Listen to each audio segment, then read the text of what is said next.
Ron event do this, but since the machine's root was not up last week, I'm just going to do it manually. And I've turned set-x on so that I can see what it's doing. So I've actually got a verbose trace coming out of my runAC script to tell me that I'm processing the data. And now it's generating my command summary, putting together my report, and now it's done. Okay, so turning on accounting created all this data, and then runAC processed the data to give me my reports. If I do it my LSLT now on PAC, I will see that I've got one file that's very small and it just started, 1358 being the date and time right now. So all that other PAC data is gone now. I no longer have it unless I explicitly saved it. So the PAC files are removed when I'm done. Now what that did do though then was leave all my data into var ADM ACK sum. And in there now I have a 17th, RPRT 1017. Okay. So if I take a look at that file, I can then see everything for this month. And I see things at the top like number of times I've changed run levels, number of boots I've done, things like that. I'm going from the 15th to the 17th. 15th was when I built the route and ran this for the first time. I can see top users, I can see what TNG4 has been running here. And now that I've got this run done, here's my top commands, code 421, code 2MP, code 3. So, now that I've got that newer data, if I pop up SPV, since runAC is run, there's newer information, including Sunday, Monday, and today. Oh, this is right in the room. I kicked them off again, so it may slow you down a little bit. Yeah. Actually, there's idle space, idle time in here. But you need more than CPUs to do things, like buffer cache and stuff. Well, So that's another example where the CPUs might be healthy. actually, your buffer cache has been peaking up to 140 megabytes a second. Yeah, well, we'll take a look at that. I'm just saying these could be good, but I may be waiting on other events, including networks and stuff. So now I'm going to go back to this ACK CMS and take a look at my CPU command summary, and this is going to be slightly different. Well, it looks like pretty much the same, except note the minutes are bigger now. Everything that I processed up till now. Let me see memory. So I'm looking at the same data this morning, but I'm including everything that we've had up till now. That looked okay. Byte. That's the same. Let me see if users changed at all. There we are. This morning it wasn't TNG4 and DAW, it was root and a few others. So now I've got 2653 minutes, whereas this morning it was like 1700 minutes. And now with all that additional time, I see TNG04 and DAW being the biggest users. TNG5 and 6 have also run a few things. And I no longer have accounting data because I just processed accounting, but I do have the ACK CBT data. Let's see if that's going to work. There was a problem with it this morning, but that was a permission problem, I believe.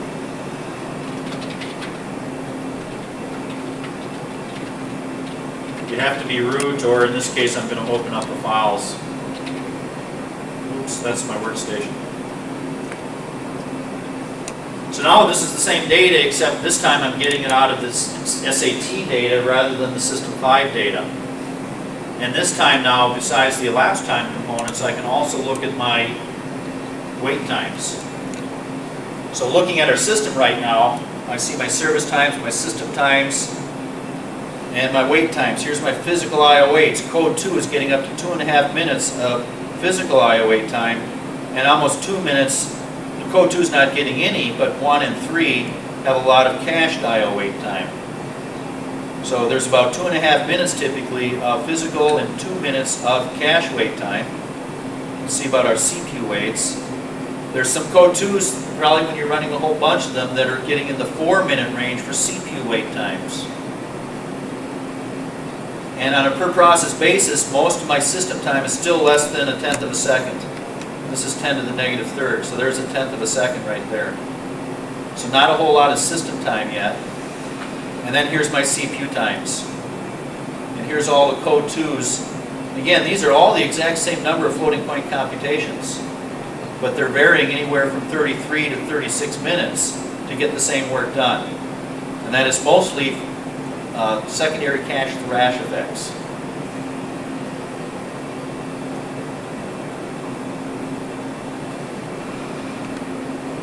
So let me just exit out of this. So I was using the PAC data for a bit there. Now to load the stuff, I had to have EUESW ACK loaded. No reboot is required. If that's not loaded, you won't have the check config flag or the user lib ACK directory and stuff. Second thing I did then was check config ACK on. And then here's the ITSI inetd ACK start and stop. No reboot required. And then also a cron tab entry example for run ACK, check PAC. And monac is the one that generates my monthly reports. So runac leaves all of its data in the sum directory, and then when monac runs, it leaves it in the monac directory. Actually, userlib ACK monac is this command, and there is a var adium ACK fiscal directory that it leaves it in. You might want to write that down there. Var adium ACK fiscal is where the monthly reports are. Now all the sites I work with don't do monthly reports. They pull the data off on a daily basis and then do the monthly report across the whole data center on some other system. So usually they're just pushing it off to an accounting server every day, and then that accounting server does the reports at the end of the month. I just want to keep going here. Extended accounting was the other piece, that's the SAT data, and I was using that a minute ago. So I have to have EUESW audit loaded. This does impact performance. It will increase your system time, potentially. So this is one reason that we don't want it anymore, because CSA accounting is going to be better. Basically, loading this module means the kernel, every time it does an open or a close, is going to have to check to decide whether it's going to trap the event or not. So whether accounting is on or off, you still get the load. So you got to load with inst if not installed. This is another module that has conflict issues. So you got to open your overlay, then your base, to be able to resolve the conflicts. Then a check config audit on, and then it gets these config sat select options off all if I want all the other events off. But the two events I want for this class are proc and session. Now all these records are actually written through network mbuffs rather than file system buffer cache, and all the files are in var adium SAT. Now there's no scrubber for those files. Fell off the table. Yep. There's no scrubber for those files, so you may want to put a man page or a find in there to scrub everything. Now, the size that these files can get to will depend upon the number of events you're trapping. But I've seen sites that have a month's worth of data that need 8 gig just for the data. Okay? So it really depends upon how much you're trapping in terms of how much space these take. These will consume disk space very quickly. Whereas the PAC stuff did not, because it's much smaller. SAR was much smaller too. Now the other thing that I need to do though for extended accounting, this requires a reboot, is to check and make sure SAC is set to 1 and extended PAC is set to 1. Every now and then I forget that, reboot the system, and I don't have the data there. So you got to remember to set those to a 1. And there's a new one added now for CSA data. CSA PAC. Let me just show you that one. System-I.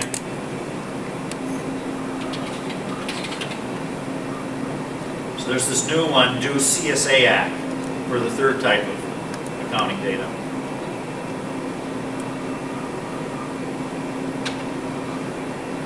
So once I've got the data going, I've got to decide on an interval to pick. Now we've already got the data installed and everything. I guess the last piece was the CSA package. So I did a versions rep for CSA ACCT. So it's just like the others. I do have that package loaded. Check config. Shows that it's on. And then when I go into var ADM, ACCT day, there's the PAC files that I have. Here's the PAC file for everything that's been going on so far. In fact, let me try something, CSA-com-W on PACCT. And I see all the different timestamps in there. So I've got 3 days in there. There's a Sunday, starting at 1649. Then on Monday, there's another file, or a date change in there. And at Tuesday, these are all on reboots. And the last record I have in there is current to today at 1408, which is the time I have right now. So that PAC file has 3 days worth of data in it. And again, the command to look at it is CSA-com. I can page CSA-com PAC, and now I'm looking at the name of the process and all the metrics that we were using yesterday to get these applications profiled. So I get my user, terminal, start and end times, the elapsed time, the CPU service time, and the average memory size. So I was using CSA-com-n code-w for wait times in this case, and I'll page it. And now I can start to look at, here's code 1s, code 2s, and I can start to look at the CPU waits. Those are the service times, CPU waits, and the IO waits that I have here. And I'm just looking for something big. Here were some of the code 3s that took 36 seconds of IO wait time, but nothing for the CPU. 21 seconds waiting on a CPU. We did see some in that range.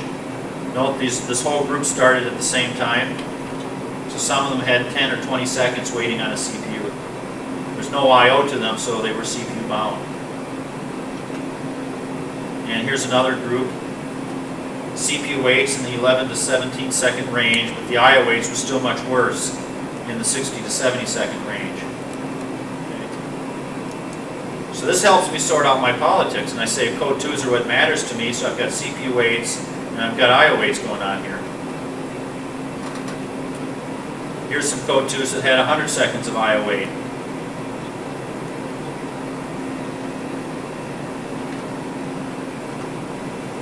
Okay. Now, I'm going to process the data.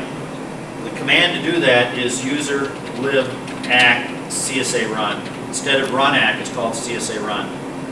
So this is going to take that data and now consolidate it into a report. And I don't have this SPV GUI to look at the data that comes out of this yet.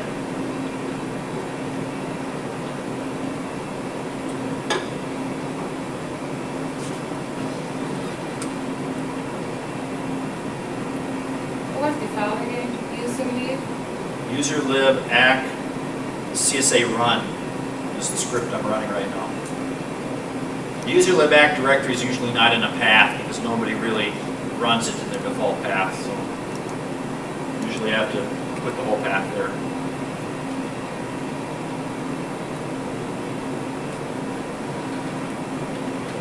Okay, I did have some sort of problem. I'm going to go into user.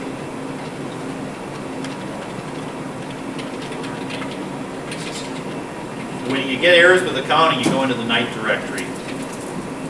And I'm just going to tail FT. No, that won't have anything in it.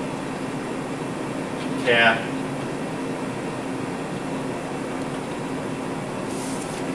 Oh, I gotta go one directory deeper. CSA, and there's my errors. D, A, splat.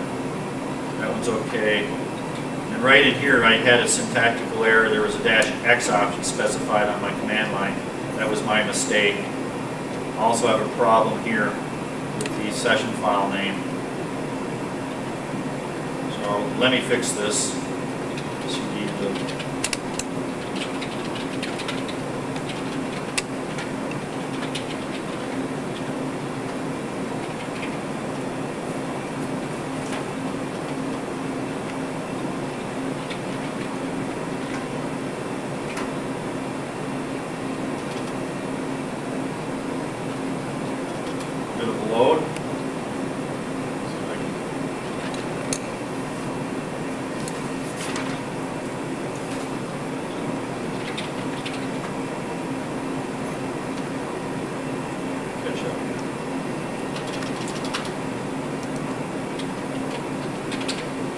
right now I've got a performance problem. The editor's handling itself real slowly.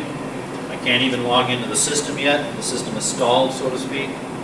No, it isn't. Okay. And if I had a window open during that event, I might be able to get some data. I don't. The event looks like it's over for a little bit. Load's only 20.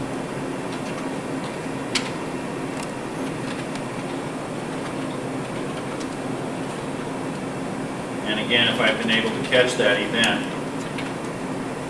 note that I do have swapping going on. So I had 16% weight I/O, most of it being swap. So again, that event that we just experienced was an I/O event, even though it was there for maybe 15 seconds. Even though I'm not, my CPUs are pretty much full and being used, it was the I/O that I was waiting on. So let me try this again now, man. 6.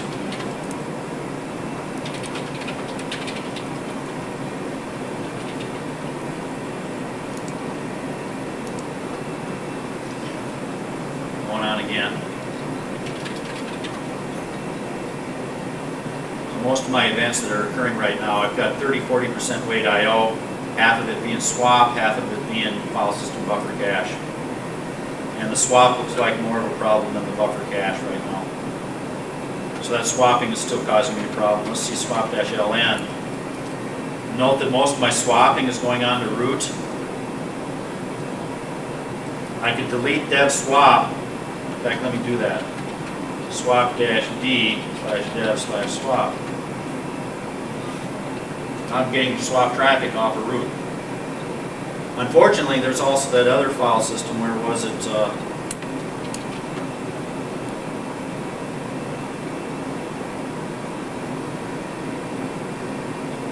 Right now we're busy pulling that 256 meg of swap space onto these other swap partitions. KS0, yeah, you want to go to 6 to give you better performance. If I bring that priority to a 6, that's what you're saying? No, I'm just looking at your other swap devices. The DKS6 would take you off onto a totally different controller. Agreed. They're just using all these spare slices on the different routes, and that's why they're there. Since I had several routes there, we just put them on to keep growing. But being able to distribute them across other SCSIs would help too. Let me see where I am in the workbook. I think we should take a 15-minute break here. Wow. I think somebody else started something up. I don't know who it is.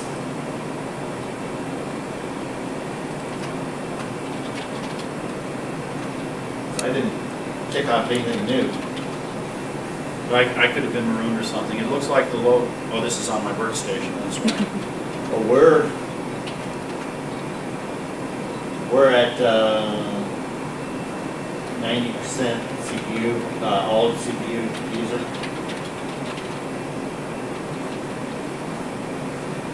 Oh, there's my swap is done now. I type in a SAR. I can look at those last few minutes that I've had here, the last 3 minutes. I/O wait time was very, very high, and it was split between swapping and file system buffer cache. The events that we were just experiencing looked like they were more swap traffic. Now if I do my swap-ln, I see that particular dev swap is no longer there. And I was also going to get rid of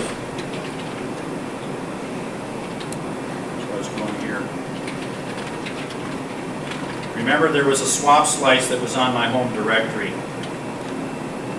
So S0D3 would be another swap slice that I would want to remove.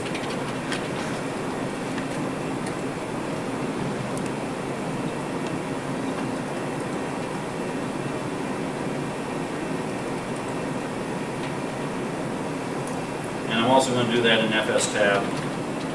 PS storage, does that require some special software? No, it just requires root. Well, it gave me an error when I tried running on the machine. On Do or your machine. On my machine. That's why it's not being supported anymore. It can't keep up with the newer disk drives. You may have a fiber channel on there that it doesn't know how to deal with yet. I'm trying to ask the Performance Copilot people to get that functionality in there. So I commented out that home directory swap slice too, so if I do get swapping, at least I can get them away from root and away from home. Okay. Now we need to take a break here. So let's take about a 15-minute break, come back about 25 after.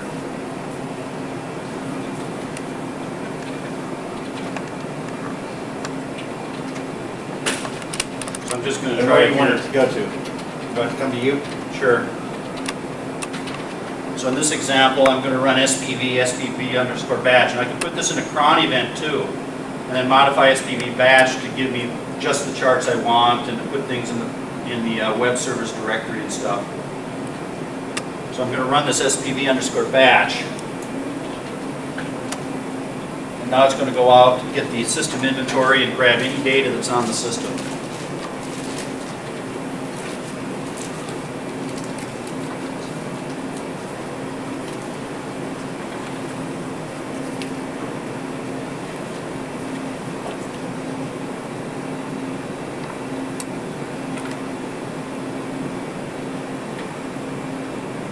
Top here.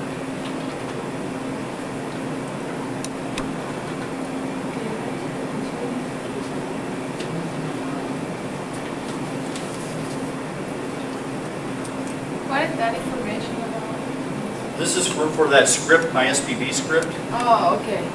So Warren wanted me to look at his machine, and there's firewalls in between, so I can pull off the data, and right now, you've got the system inventory, and now it's going through and generating all my XGraph charts. Okay.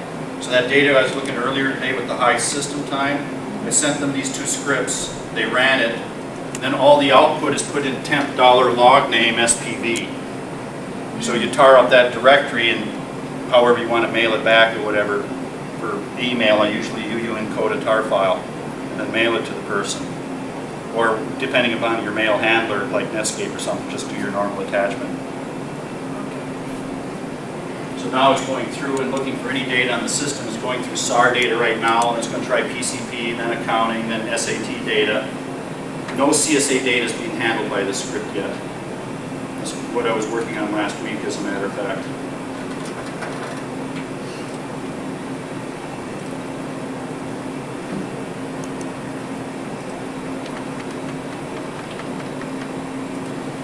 So now it's going through the accounting data.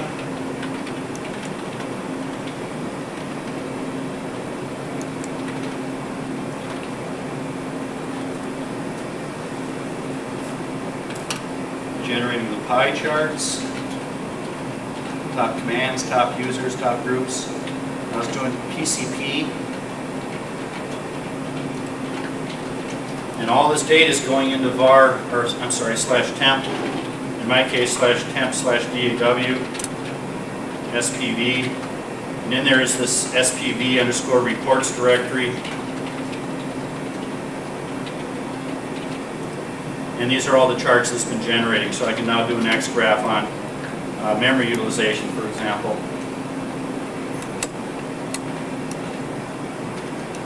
Oops.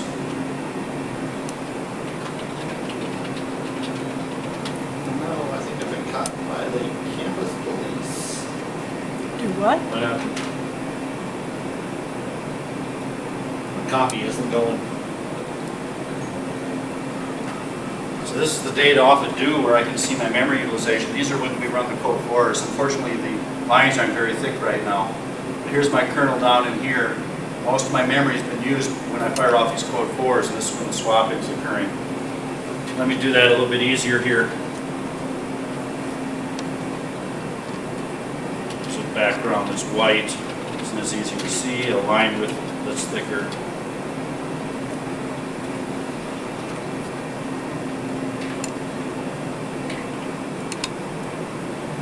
So since Sunday, here's what the workload looked like, and here's all the codes that we ran yesterday, and today we've been firing up the workload a little bit more, and we can see that most of the memory is being used by users.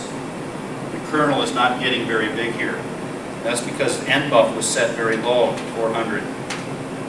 little bit later in the week, we're going to upend buff, and then we'll throw I/O loads at the system and watch the cache grow. So let me see if that script is done. Still going, it's going through SAT data right now.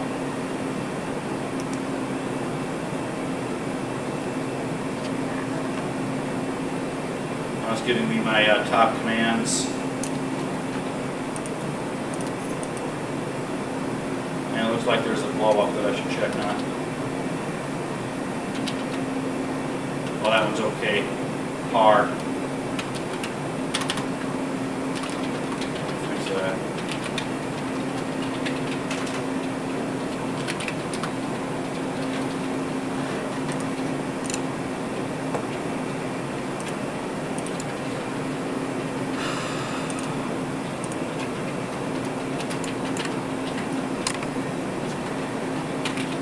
So I could put that SPV in a cron tab, and again, /temp log name SPV. And I've got my reports directory, SPV_reports, that has all the data that I just generated. CD into SPV_reports. I can do an extract, background of white, line with 3. Actually, let me do this one. No lines, capital P, and find a SAT one. That means SD. Let me go with expansion factors.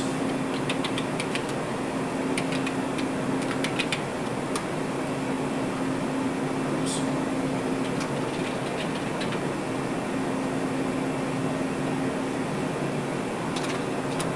Okay, so here's what I've got from the SAT data showing my main codes again. Codes 1, 2, 2MP, 3, and 4. So here's code 1. So these are the expansion factors now. Wall clock over service. So some of these are coming in very good. But look at some of them are coming not too bad at 5-to-1 ratio. So some of these are 5 times wall clock over service. But codes 1 and codes 3 are not doing so good. Codes 2 are doing real good. Their wall clock and their service are very close to each other. We're just a little bit between 1 and 1.2. So these are acceptable. Code 2MP was very, very good. Here's my code 3s, not too bad. And then here's my code 4s up here. And then this, no, I'm sorry, that was code 3s. Here were the code 4s. And a couple of CSA builds in here.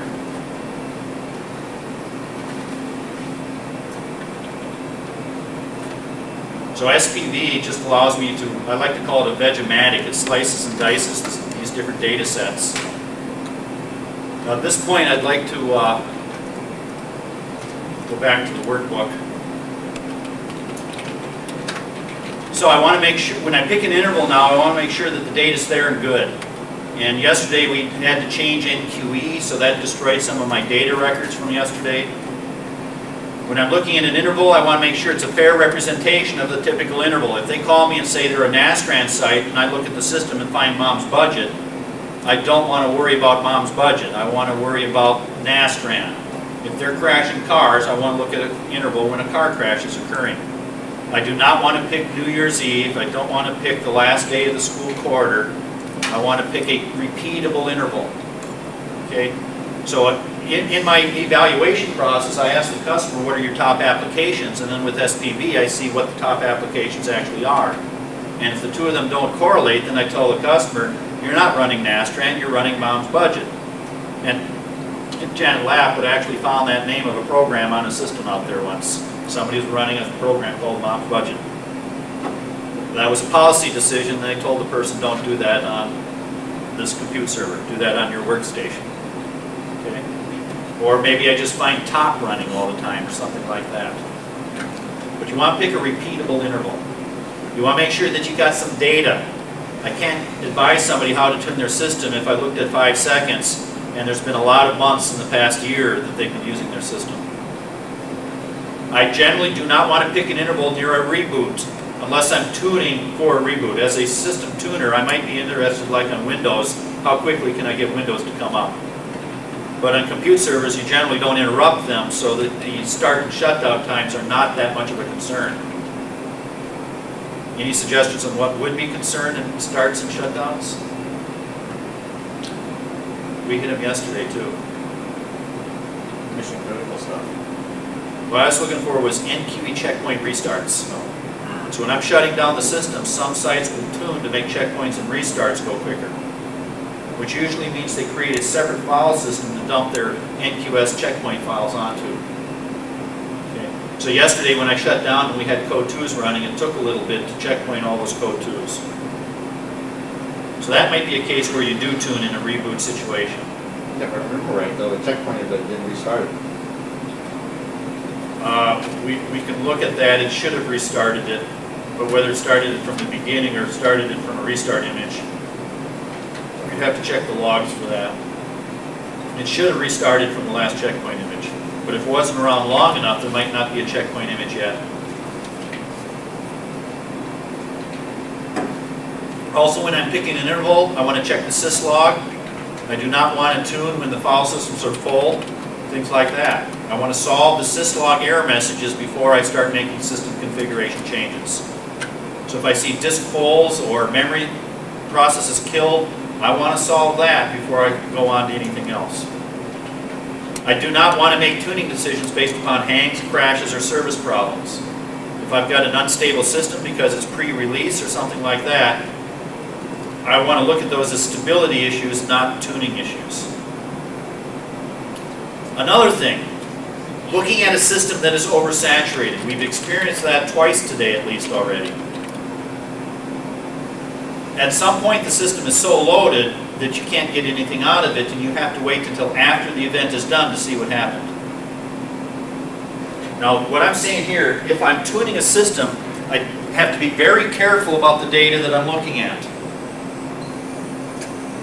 And now is as good a time as any to introduce this. We talked about it yesterday called a bottleneck curve. That's what we're talking about here. Where am I on my bottleneck curve when I'm looking at my numbers? So does anybody remember this from yesterday? Down here was the number of what I'm calling a workload unit. That's the generic term for it. The workload unit could be a process, could be a thread, could be a user, number of users on the system, could be number of codes. Okay, number of car crashes. What is my workload unit on the system? And then over here was my elapsed time, or expansion factor, which was my quality of service metric.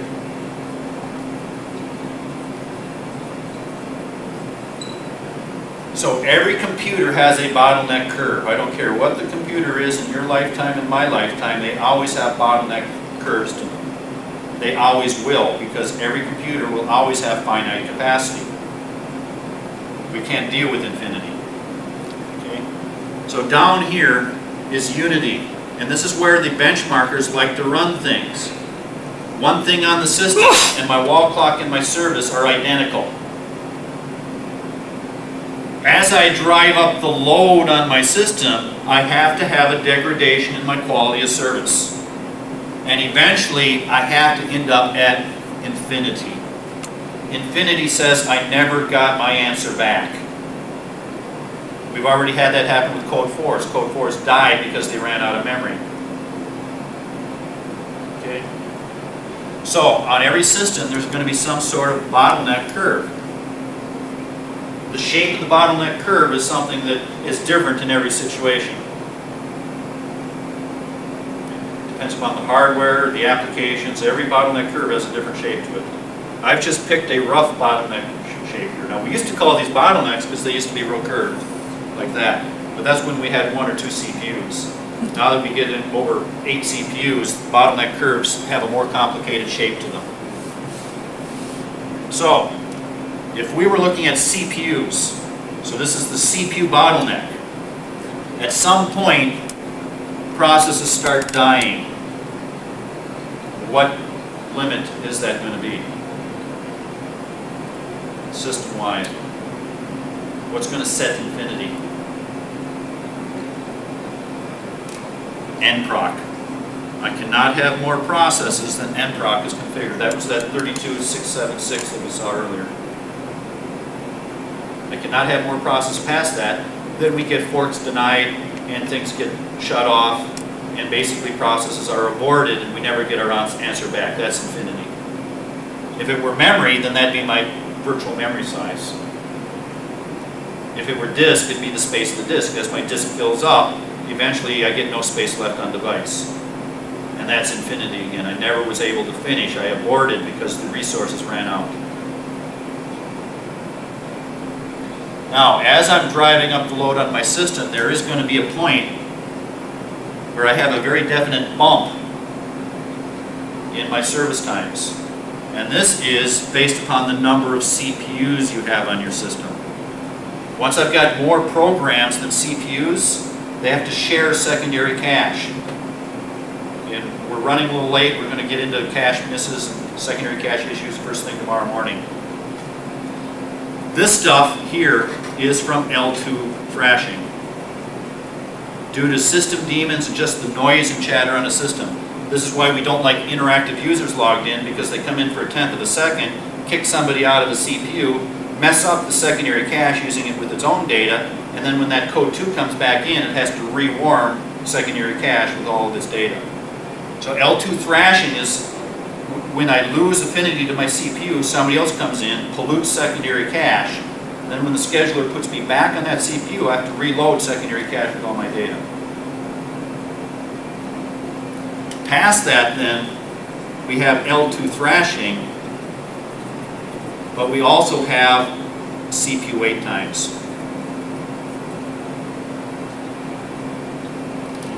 So as I get more processes than CPUs, somebody has to wait.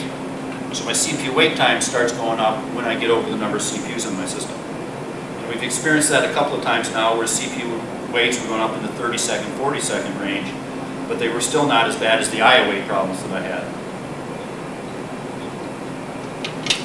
Okay. Now just going back to this comment, if I'm looking at a system that is oversaturated, the point that I'm trying to make here is if I'm looking at a system that's operating in this portion of the bandwidth of the curve, and I trace that up, I have a larger variance in what I see over here.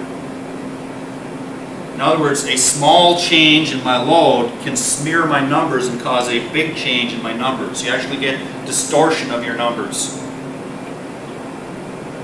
So at some point the machine is so overloaded that even SAR cannot get the I/O buffers it needs to write a SAR record.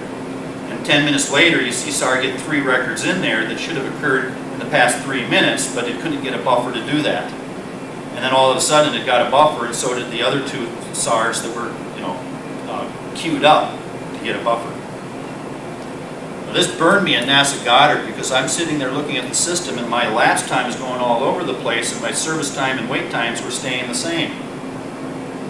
And what was happening was when the process terminates, it then asks buffer cache for a buffer. Now the counters had already stopped, but the elapsed time is after I grab the buffer. So in this case, when my buffer cache got oversubscribed, my elapsed time kept going, but it was not counting the I/O wait time that was after the process terminated. So I'm sitting here saying, I had a 20-minute wait on a man page, and when I looked at accounting data, I could only see 3 minutes of actual work there. So just to reinforce my point is, when the machine is oversaturated, a small change in what's going on with the system can have a smearing effect and distort my numbers, causing a big change in what I'm seeing over on the other side. And out of curiosity, let's see what SAR is showing me. These are all coming in at 6 or 7 seconds at a time. Dave, what Yeah. is the path for SPV? It's in my bin directory, ~DAW/bin. Oh, really? So, if I do just SPV, why? Say command not found. It's kind of weird. It's probably not in your path. It's in here, right? You may not have current directory in your path. So /SPV. Oh, okay.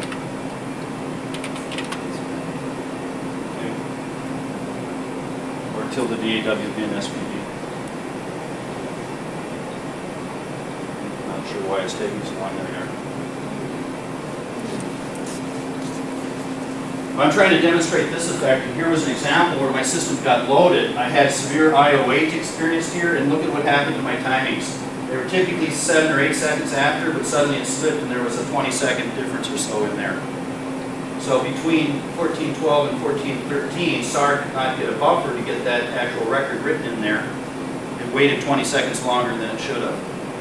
So because the machine was oversaturated, I got a smear there. Here's one that was 46 seconds. So it was 40 seconds late. And in this case, because I see that it's wait I/O, and it's a combination of buffer cache and swap, the I/O contention was causing it problems, and it was taking 20 seconds and 40 seconds longer than it should have just to get a buffer to write I/O. So this is an example where the system started smearing because of the load on the system, because I was operating in a high portion of the bottleneck curve. Now, one of the things I do, this week I got somebody using the machine off hours, but if I had the machine up all night, I've got a script called go.bottle, which actually measures these bottlenecks, and then I can actually plot what the bottleneck looks like. And I'm going to show you some of that data tomorrow morning. In every OS, the shape of these bottleneck curves change all over the place with each OS.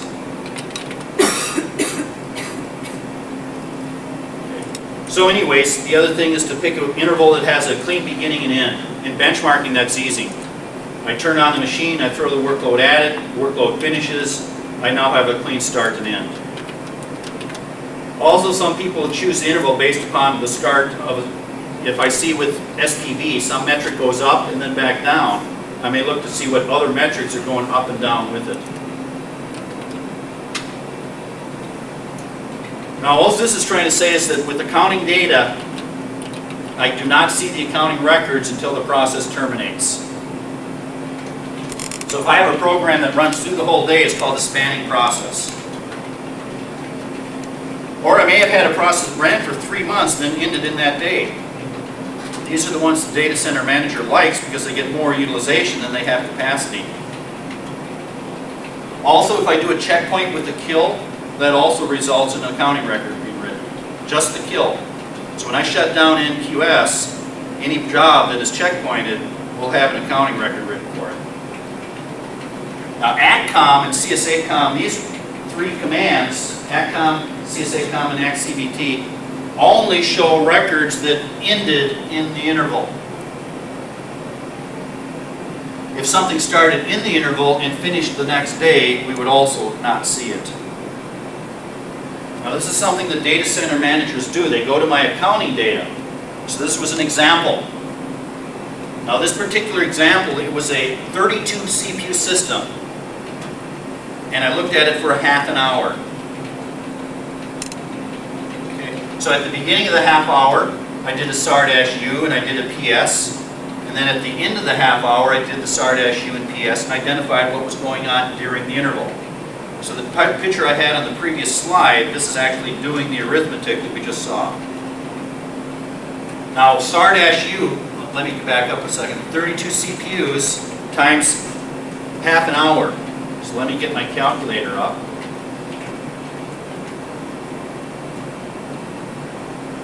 So half an hour would be 60 seconds times 30 minutes, 1800, times the number of CPUs I have on my system. So that half hour had the capacity of 57,600 seconds. Okay, and that's what I got down here. So that's the capacity of my system in the half hour. The number of seconds times the number of CPUs. Okay. So with SAR-U, I found out that I was 78% idle during that half hour. This was not a very good example. I would have preferred more work running. So 78% of 57,600 was 44,982 seconds. When I looked at ATCOM, I found 612 records there, added them up, and got 8,605 seconds, which was 15% of my capacity. Now, the data center manager might look at the data at the end of the day or the month and say, I only see 15% of my machine. What happened to the rest of it? Because they didn't count idle and they didn't count other processes. So it's very common. I get this about 6-7 times a year where some customers comparing SAR and accounting. And they want to say, do I have this 57,600 seconds accounted for? And it's called the capture ratio. So without taking care of idle and edge effects, they had a 15% capture ratio, and the administrator, data center manager says, what happened to the other 85% of my machine? Without doing this, they can't account for that or charge for it. And I also had 43 processes that ran through the interval, added up by hand with PS, got 3,557 seconds, and that was 6% of my interval. That left me 25 seconds that I didn't know what happened to it. And it gave me a 99% capture ratio. So data center manager at the end of the month takes the number of hours times the number of CPUs and says, from the accounting data, can I account for that interval? Okay. And if I took my example with SPV,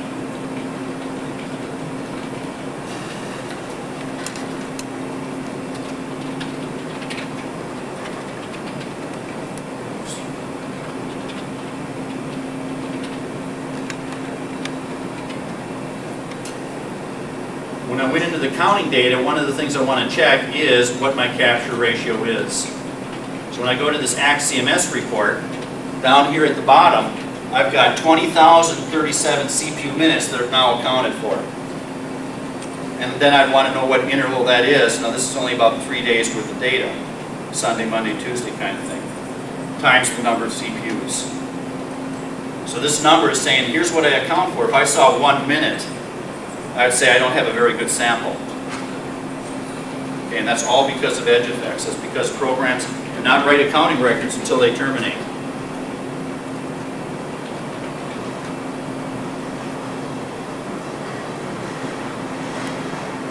So accounting for the spanning one added another 6%, accounting for idle added 78%, giving me a 99% capture ratio. I'm going to skip over this slide, a couple of slides that I skip over all the time. Now this is where we're going next. So, this is what I had up on the board earlier. If I have high CPU time, Perfex and SS Run are going to tell me about it. That's where we need to go next, is get into running code 2 with SS Run and Perfex. And based upon time, I figure Perfex would be first thing in the morning. If I have high system time, then I said go to PAR. And we're going to talk about a few other commands that are available as well to look at high system time. So SAR-U told me what to look for. I talked a little bit about a memory integral. We'll come back to that a little bit later as we need. These things here were memory integrals. Average memory size, 16 meg, 22 meg, and 400 meg. That was gotten from the memory integral. And what we do there is take the integral and divide by the CPU time, and that gives me the average memory size.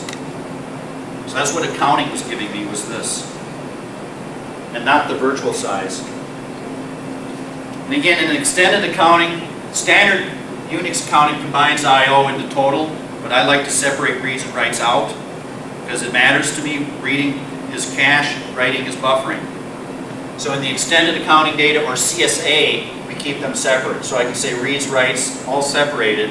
And with SPV, I can get what's the average request size, bytes moved per second, and things like that. So I get derived metrics. I can say, am I reading more than writing, or writing more than reading? How much is going to disk? Am I upside down in my cache? I'll talk about that later. I get my average size. So if I take characters read, divide by number of calls, I get an average request size. Average blocks to disk. And then my last two metrics, what's my I/O transfer rate? Bytes moved times I/O wait seconds. And this is a unique metric that I personally use. I don't know of anybody else using this. But it's I/O intensity is what I'm calling it. There's no standard for anyone else. This is a convention I'm trying to enforce. And there I'm taking bytes per CPU second. So I could have an application that has a high I/O intensity with large amounts of bytes being moved on a per CPU second basis. These are the ones that dominate your buffer cache. So the ones that have high I/O intensities are candidates for the ones that are holding cache buffers, because they're using a lot of them and they're CPU intensive. When I mentioned 20-minute waits on a man page for NASA Goddard, my analysis identified a program that had high I/O intensity rates, and that turned out to be the program that was causing the buffer cache contention. And if I got SPV up,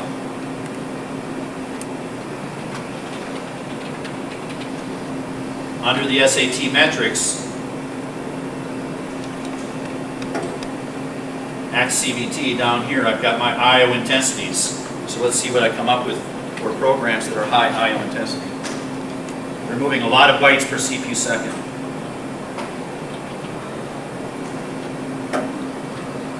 Not too bad. So down here, just to get down to my actual data, the one that has the highest I/O intensity is code 3. So code 3 is moving the most amount of data per CPU second. And that would be the first candidate to be consuming my buffer cache and holding the buffers, marooning the interactive user and causing 20-minute waits on a man page. Whereas code 2 does no I/O, so you see those down here right at 0. Code 4 also did no I/O.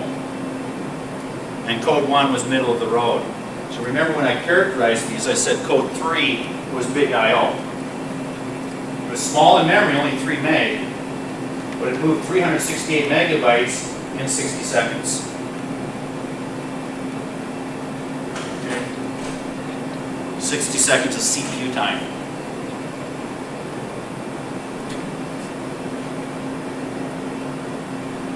Get out of that.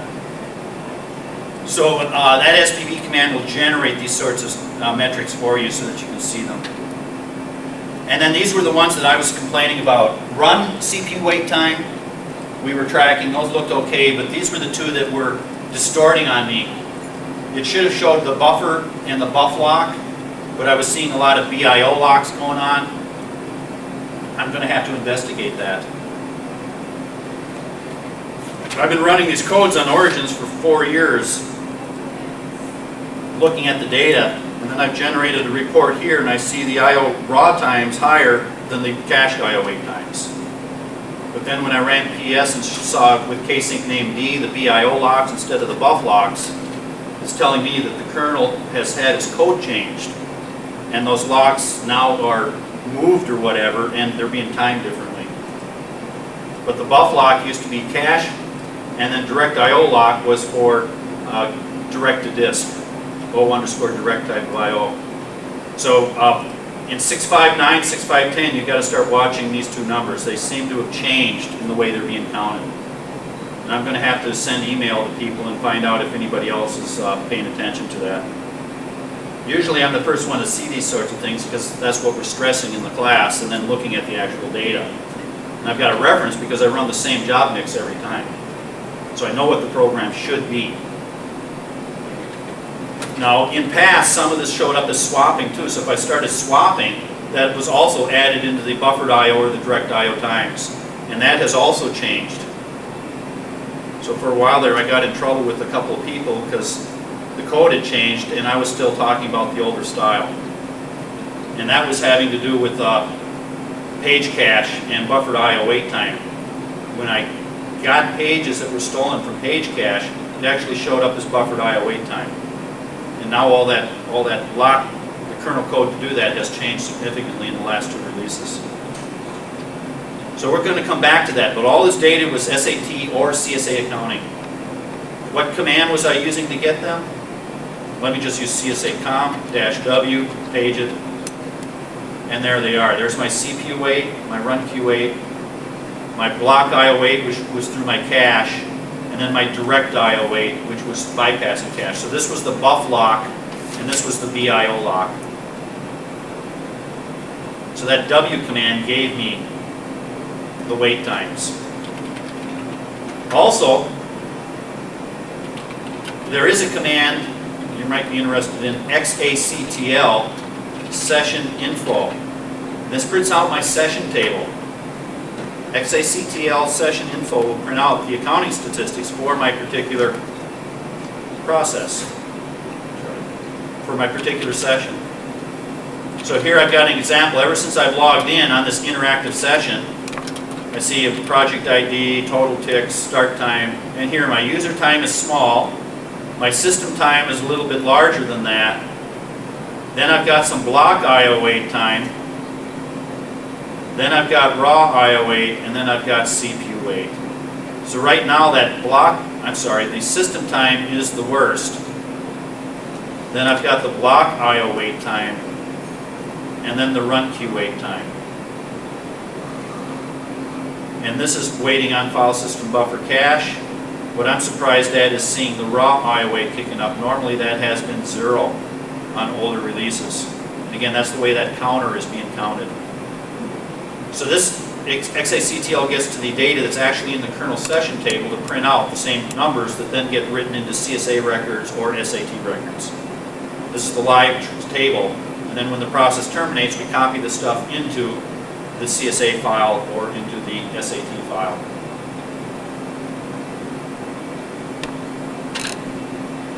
I'm just going to skip over this right now, but if you get too tight of an interval, you get too much data. And in terms of accounting processing, again, all of our data is in VAR-ADM PAC. RUNAC processed it. I ran this earlier. And in the night directory are all my diagnostics. And then when I'm done, RUNAC leaves data in the sum directory. And this is what SPV was going for. So it pulled out the ASCII report. We briefly looked at that. And then I've got the CMS binary files and the user binary files. The TAC file contains top users. So if I want to charge people on a per user basis, TAC tells me how many CPU minutes each user has used.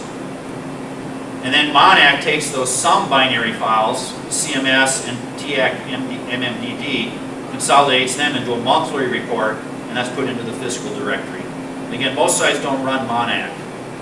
They probably should, because MONAC will scrub the older files.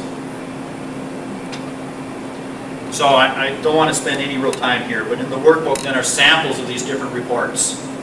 And SPB was visualizing it for me. So the pie charts that I saw, I grabbed the total CPU time here, normalize it to the total, and then convert them into percentage and put that into a pie chart and say, of the total, how are my commands? What are my top commands?